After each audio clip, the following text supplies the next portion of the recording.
Hi friends, అందరికీ నమస్కారం. మన సాంప్రదాయాలు, ధర్మసందేహాలు, సంస్కృతి మరిఎన్నో తెలుసుకోవలసిన విషయాలు. కొన్ని ముఖ్యమైన విషయాలు. ముక్కులు కుట్టించుకున్నచో దృష్టి దోషము కలగదని నమ్మకము. చెవులు కుట్టించుకున్న హృదయ సంబంధ రోగములు రావు. ఎడమ హస్తము పరమాత్మ అనియు, కుడి హస్తము జీవాత్మ అనియు ఈ రెండు ఏకము కావలెనను ఉద్దేశముతో రెండు చేతులు కలిపి నమస్కరించుచున్నాము. తడి పాదములతో భోజనము చేసిన ఆయుర్వృద్ధి, తడి పాదములతో శయనించిన ఆయుక్షీణం. స్త్రీలకు బేసి సంఖ్యా గల అక్షరములతో, పురుషులకు సరి సంఖ్యా గల అక్షరములతో పేర్లు పెట్టుట మంచిది. సూర్యగ్రహణానికి ముందు 12 గంటల కాలము, చంద్రగ్రహణానికి 9 గంటల ముందు కాలము కడుపు ఖాళీగా ఉంచుకోవలెను. శిశువు పుట్టినప్పుడు చంద్రుడు ఎక్కడ ఉంటే ఆ స్థానం వారి జన్మ రాశి మరియు పుట్టిన సమయమునకు అది వారి జన్మ లగ్నం. జ్యోతిశాస్త్రం ప్రకారం బంగారం కుజునికి, వెండి గురువునకు, రాగి రవికి, ఇత్తడి బుధునకు, ఇనుము శనికి ఇష్టము. రుద్రాక్ష ఎంత పెద్దదైతే అంత మంచిది. సాలగ్రామం ఎంత చిన్నదైతే అంత మంచిది.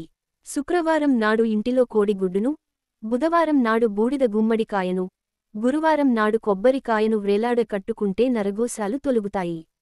యాత్ర సమయములందు మార్గ మధ్యమున పరుండునప్పుడు పాదరక్షలను తలక్రింద ప్రరుకొని పరున్నచో మృత్యుభయం తొలగి సులభ మార్గమధ్యమేర్పడును. ఎవరికైనా వస్త్రములను ఇవ్వదలచినప్పుడు వస్త్రయుగ్మం 2 వస్త్రాలను ఇవ్వవలెను. తాంబూలం ఇచ్చేటప్పుడు తమలపాకు, అరటిపండు తొడిమలను ఇచ్చేవారి వైపు కొసలు తాంబూలం పుచ్చుకునే వారివైపు ఉండాలి. ఇరువురు వ్యక్తులు ఎదురెదురుగా కూర్చున్నప్పుడు దక్షిణ ముఖమను ఆక్షేపణ రాదు. అలాగే హోమం చేయునప్పుడు, రుద్రునకు అభిషేకం చేయునప్పుడు 4 వైపులందు నలుగురు కూర్చుండిన దిశల ఆక్షేపణలు ఉండవు. 2 ఆడపిల్లలకు ఒకేమారు వివాహం చేయవచ్చును, కాని 2 మగపిల్లలకు ఒకేసారి వివాహం చేయకూడదు. కనీసం 6 మాసాలు తేడా ఉండాలి. గృహ ప్రవేశ సమయములందు మంచి గుమ్మడికాయను పగలకొట్టుచుండురు. అది కేవలం పురుషులు మాత్రమే చేయవలెను. ఎత్తి పరిస్థితుల్లోనూ స్త్రీలు చేయరాదు. వినాయకునికి తులసి దళంతోను శివునకు మొగలిపువ్వుతోనూ, దుర్గను గరికతోనూ పూజించరాదు.